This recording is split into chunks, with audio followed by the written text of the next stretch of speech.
بسم الله الرحمن الرحيم سبح اسم ربك الأعلى الذي خلق فسوى والذي قدر فهدى والذي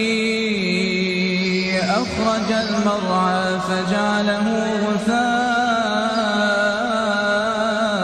نحوا سنقرئك فلا تنسى إلا ما شاء الله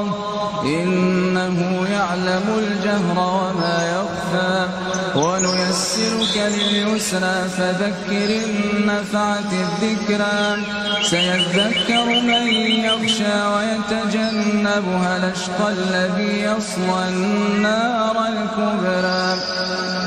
ثم لا يموت فيها ولا يحيا قد أفلح من تزكى وذكر اسم ربه فصلى بل تؤثرون الحياة الدنيا والآخرة خير وأبقى إن هذا لفي الصحف الأولى صحف إبراهيم